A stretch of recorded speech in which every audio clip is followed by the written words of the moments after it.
Hello, my name is Shazli Muhammad Ghazali. I'm a public sector solutions architect, and today we're going to talk about how to build and optimize a hybrid cloud on AWS. A bit of hybrid cloud statistics: 72% of organizations have a hybrid cloud deployment. However, 65% of enterprise workloads need to remain on-premise. 22% of organization uses co-location or a multi-tenant data center provider. So what are the challenges to deploy a hybrid cloud? First, there are operational inconsistencies, basically due to the different technology used in the public cloud and your on-site virtualization. This will also include new or mixed skill sets and tools to manage the different environment. There are multiple control and monitoring mechanisms that needs to be involved. Different virtual machine formats involved due to the different type of instances of virtual machine formats. And there are different security and governance that needs to be managed on the different environments in your hybrid cloud. What are the benefits? Basically, you can accelerate innovation, you can modernize your workload to take advantage of the features and benefits of a public cloud environment. You can improve efficiency and availability by improving your business continuity. With the hyperscale nature of the public cloud, you can scale seamlessly, and you can optimize costs basically due to the pay-per-use environment in the public cloud, and you can extend your current workload to the cloud whenever you need to, in a way, burst your environment or burst your workloads.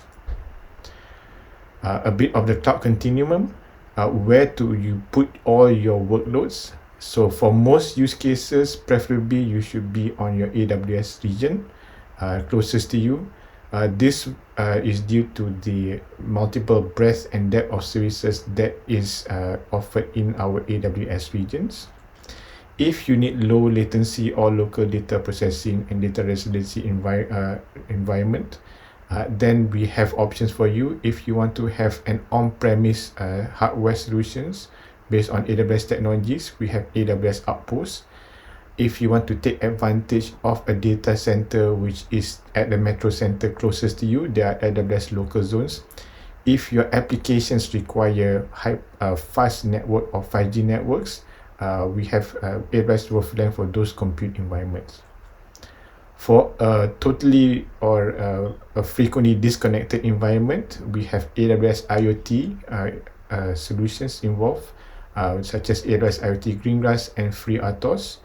We also have the AWS Snow family for disconnected compute environment and also to be used to transfer data into AWS with the physical type of solution.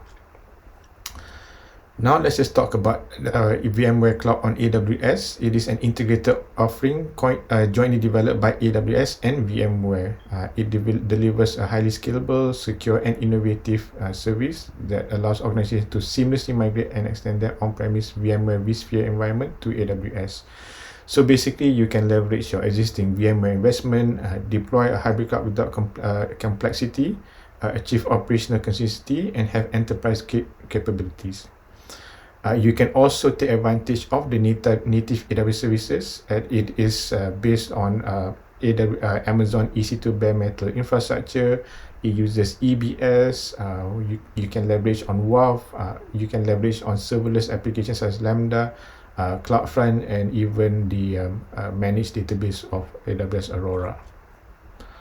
What are the common use cases for VMware Cloud on AWS? Basically, if you want to migrate your existing workload from your data center to cloud, whether it be application specific or data center wide, or even if you want to have an infrastructure refresh. If you want to extend your data center environment, basically if you need to add more workloads to your current data center, you can have it. Or even if you want to have a test and dev environment separate from your production environment.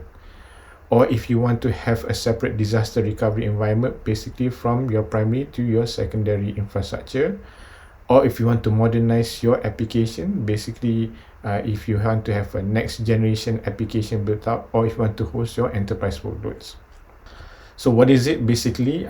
It is a software-defined data center running on AWS global infrastructure, which uses the native vSphere software-defined data center technology. So the compute is based on bare metal instances. We have one of the example is the i3 16XL equivalent, with 36 cores, 512 gig of RAM, NVMe all-flash storage using 25 gig Ethernet network adapters. It uses vSAN to aggregate instant storage. It's all flash. The storage for the vSAN doesn't use EBS, and it uses the VM storage policies. The hypervisor is VMware native ESXi. You can scale from 4 to 32 host clusters, and this is maintained by VMware. And it is secure with users are not able to SSH to root, and there's no VIBs or plugins. The network is based on NSX with logical networks, and we have north-south firewalling included there. And you can use network security tools like IPsec termination, and we can make use of NAT. It is all VMware managed with the vSphere architecture, delegated permission, and uses the hybrid linked mode. So in a nutshell, how does it connect from your on-premise to AWS? Basically, it's connected via a hybrid linked mode. Preferably, this will be with AWS Direct Connect. So on VMware Cloud AWS, it uses the VMware SDDC infrastructure. And how does this get connected to the AWS environment? Basically, you make use of an elastic network interface. And with that, you can actually make use of the native AWS services such as Lambda, S3, RDS, Redshift, Kinesis, and others. So how do you start?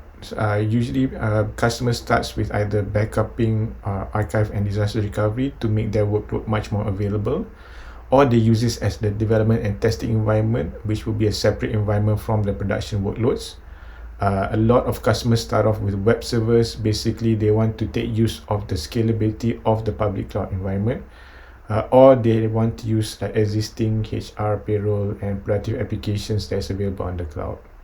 One of the customer use cases is Biblioteca di Catalunya, which has hybrid cloud storage environment on AWS, and they use Glacier to have a cost-efficient way of archiving their data. What comes next is customers will start to have more significant and critical workloads to be migrated on AWS.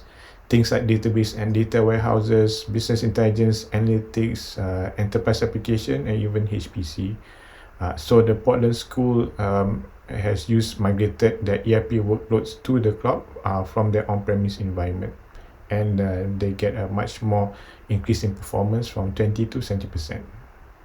So for the hybrid architecture, we have an offering called Outposts. It is a totally AWS designed and a fully managed infrastructure. It is deployed on-premise, in your data center, or at edge locations, and you can run key AWS services locally, such as EC2 and EBS. It has native access to full AWS services platform, basically because this is directly connected and managed by AWS.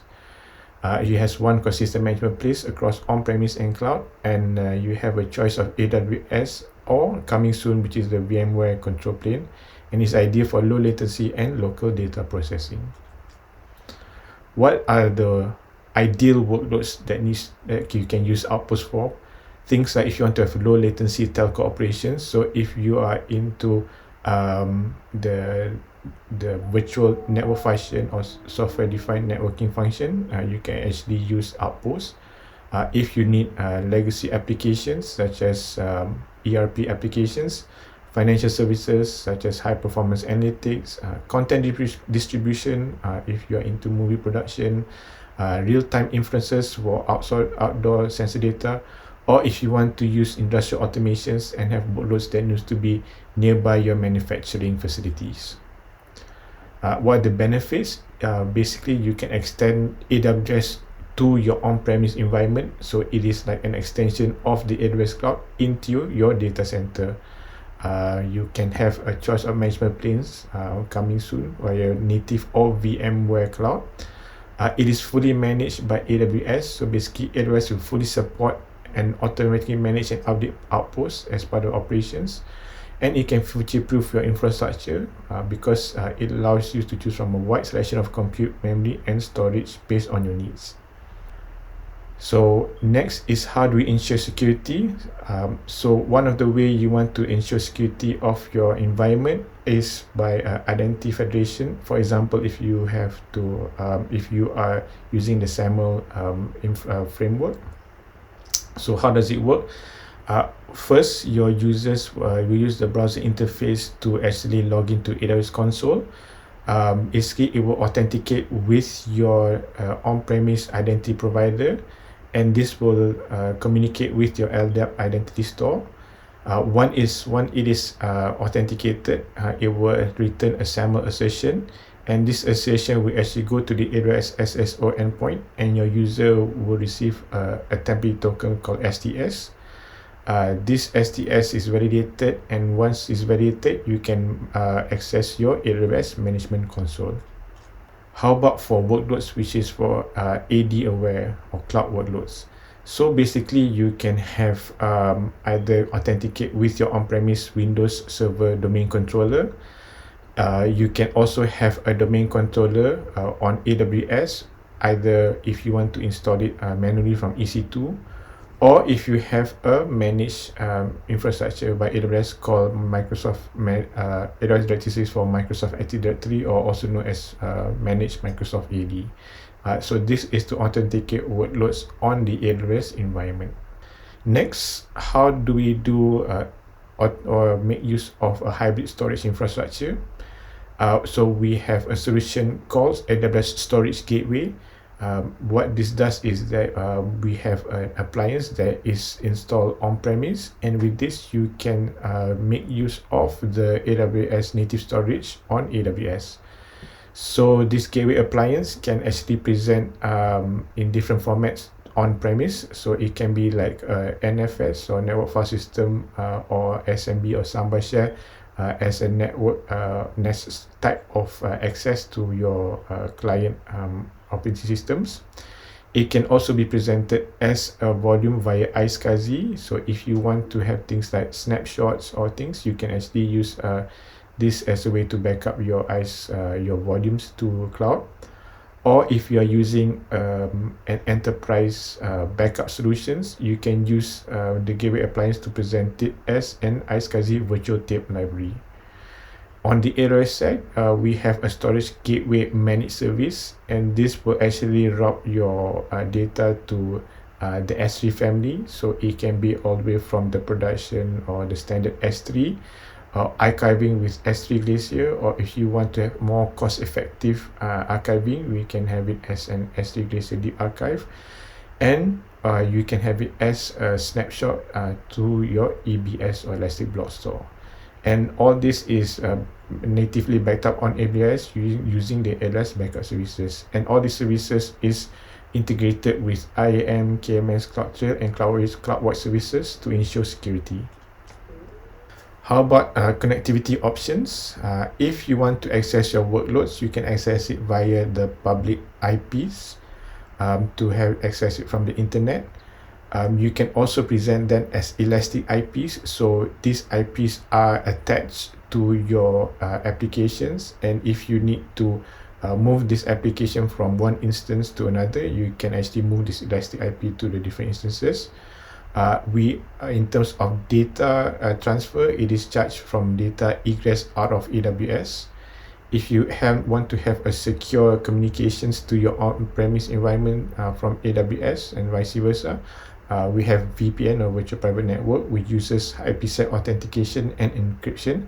So there are two main options: either the AWS managed VPN, so it can be either a site-to-site VPN from your on-premise router to AWS, or it can be a client VPN where you can actually authenticate from your desktop to AWS. If you're already comfortable with your own VPN solution from a different vendor, you can actually install them on EC2 and manage them accordingly. If you want to have a dedicated list line from your on-premise to AWS data center, you can use AWS Direct Connect. This is a private connection that connects your data center all the way to one of our Direct Connect location. And from that Direct Connect location, this will go all the way to the AWS region. This is separate from the internet and is only specific for AWS customers. With this, you can get consistent network experience. You can connect through 100 locations, and you can choose from port speeds of 1 gigabytes, 10 gigabits per second, or sub 1 gigabit per second. So if you want to learn more, we have different resources such as the VMware Cloud AWS link. We have an ebook on how to build your hybrid cloud strategy with AWS. We have an introduction to building and optimizing a hybrid cloud on AWS. We have hybrid cloud optimization, and also you can learn about our Outposts offering. With that, I'd like to say thank you and happy clouding.